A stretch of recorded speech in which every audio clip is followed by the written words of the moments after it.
Good evening, everyone. Hope you had a great weekend. Welcome to Tucker Carlson Tonight. I'm Brian Kilmeade. I'll be filling in for Tucker unless I've misread the schedule.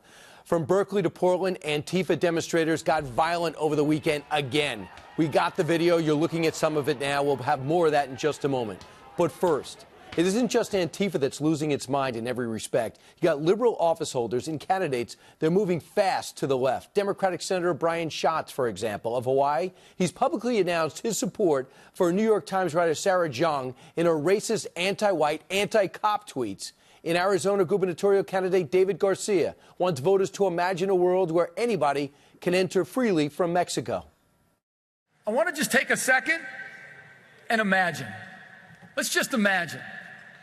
Just imagine no wall in southern Arizona. Yeah, can you imagine that nightmare? In New York, gubernatorial candidate Cynthia Nixon, yes, she's legitimately running still, says it's time for the Democratic Party to overtly push socialism, and others on the left seem on board. The establishment is terrified of that word, socialism.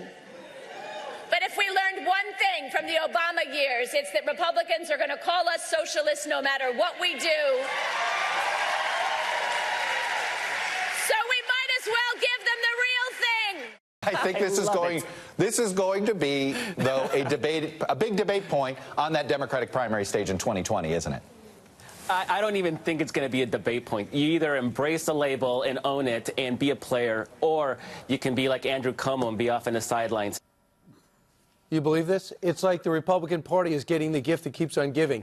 Nixon's New York Democratic colleague, Attorney General candidate Zephyr Teachout, that's her actual name, wants to prosecute ICE. ICE has to be abolished. And I say that as somebody who's running for one of the top law enforcement jobs in the country. And as Attorney General, I will continue to speak out against ICE. I will prosecute ICE for their criminal acts. I'm embarrassed for her. And conservative lawmakers, office holders, and ordinary Trump supporters continue to face harassment from those heeding the call of Congresswoman Maxine Waters. Remember? If you see anybody from that cabinet in a restaurant, in a department store, at a gasoline station, you get out and you create a crowd. And you push back on them. And you tell them they're not welcome.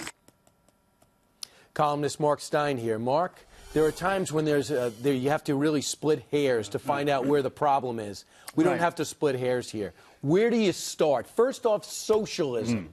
Let's just embrace it. Right. You know, 20 years ago, during the Clinton era, when you watched campaign ads, the Democrats all ran as pseudo-conservatives. That I'm Fred Smith. I'm tough on crime. I believe in and you had to wait to the end to find out whether this was a Republican or a Democrat pretending to be tough on crime and all the rest of it. And I can understand that's frustrating. And they want to let their inner leftist out. And if you look at the last election cycle, one of the problems with the Democrat Party is that moderate Democrats, centrism got associated with the Clinton kleptocracy. Hillary is just someone whose turn it was and was running a phony baloney foundation that's some kind of racket for getting like seven-figure sums from layabout Saudi princes for doing nothing. And that tainted centrism and all the romance on the Democratic Party. You saw with Cynthia Nixon. All the romance is on the far left, and they're moving farther and farther left at an extraordinary rate. Well, you have that 28-year-old who upset Joe Crowley, and now she's the rock star without any legitimate substance. No. She lives in fear of the follow-up question to any topic. But you see, that's like the old, I can't remember whether it's Lenin or Stalin, who, famous line, whom. In an age of identity politics, what matters is which side of that you are. Are you the approved designated group, as that young lady is, or in the ICE dispute, for example, the reason they don't like ICE is because ICE detains illegal immigrants. I don't particularly like the immigrant. Anyone who's been through legal immigration isn't fond of the immigration bureaucracy. But for the Democrats, it's simple. They like illegal immigrants, so therefore the people on the other side of that question, the immigration enforcers, are the bad guys. So there's a lot of law enforcement officials in families. If you don't have one directly in your family, you have one related to you, might even be a good friend of yours. When you say say abolish ICE, that hits home everywhere. Yeah. In what country is that a good political thing to do? And some Democrats, I think, are worried about the abolish ICE move. And I'll add something to that. 9 out of every 10 arrests through ICE are people with criminal records. What's your problem with that? Well, the reason the leftists are keen on that is because they don't care about that. Just so you listen to that guy who's running for governor in Arizona, and he's saying, imagine a world where anybody can enter from Mexico. There's a name for that world. It's Mexico.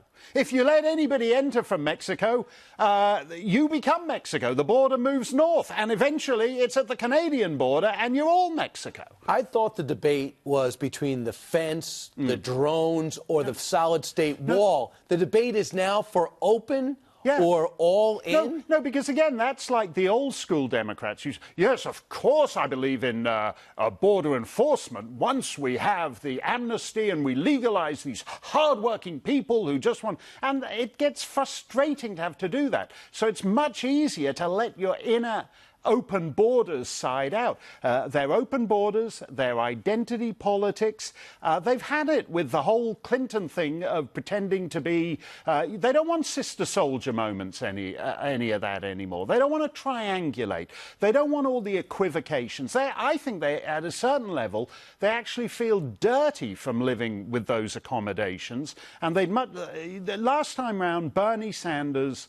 if it had been a free nominating process, would have won, because that's where the party is. $31 trillion for Medicare for all. You had this woman from New York who's going to get the seat that Joe Crowley had come out and say, we're going to essentially get rid of the $700 billion to give to the military in order to fan that out and pay for all her social programs. No, that's the fascinating thing, because if you look at genuinely socialist countries, the average European social democracy in Scandinavia or whatever, they pay for their socialism.